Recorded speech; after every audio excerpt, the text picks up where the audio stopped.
말씀 출애굽기 3장을 중심으로 해서 소명에 대한 말씀을 함께 나누고자 합니다.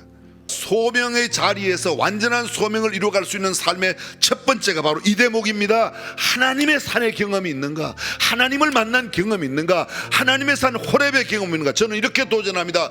여러분은 여러분 자신에게 호렙이 있습니까?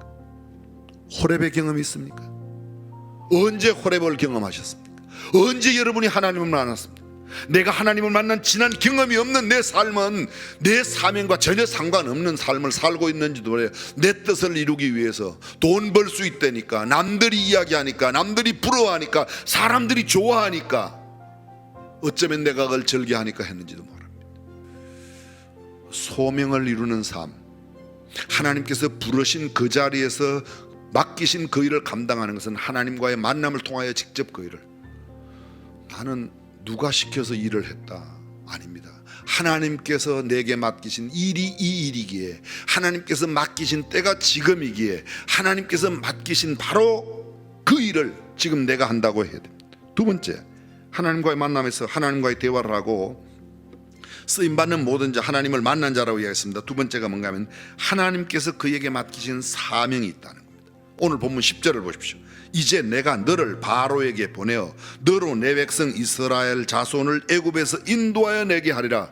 하나님께서 모세에게 맡기신 일, 40년 전에는 자기가 하려고 그랬습니다. 내 백성을 내가 인도해내야지, 히브리 백성을 내 힘으로 인도해내야지, 아마 히브리 백성들이 이 모습을 보면 깨달을 거야. 근데 하나님은 그때 사용하지 않았습니다. 철저하게 나는 아무것도 아닙니다, 나는 나그네입니다, 하나님이 아니면 나는 아무것도 할 수 없습니다 라고 말할 때 하나님께서 모세야 너 이제 가라고 말씀합니다. 근데 내가 나서면 되지 않아요. 하나님께서 나에게 그 일을 맡기실 때 하나님께서 그 맡기신 그 일을 하나님의 때에 해야 될 줄로 믿습니다. 40년 전 그는 크로노스예요. 지금 40년 후 모세의 나이가 80이 되었을 때는 카이로스예요. 하나님께서 약속하신 때, 하나님께서 예정하시고 계획하신 때가 바로 그때이기 때문에 그렇습니다. 4장 20절에 보면 모세가 바로 앞에 갈 때 그 손에 하나님의 지팡이를, 하나님의 지팡이, 그 전에 그가 짚고 있던 지팡이에요. 근데 하나님의 지팡이를 짚고 있었습니다. 이 하나님의 지팡이, 능력의 지팡이, 그게 던졌을 때 뱀이 되었고 다시 잡을 때 이스라엘 술객들이 뱀을 만들어서 막 요술을 부릴 때 재앙에 모세가 던진 그 지팡이의 뱀이 그들 뱀을 다 잡아먹지 않습니까?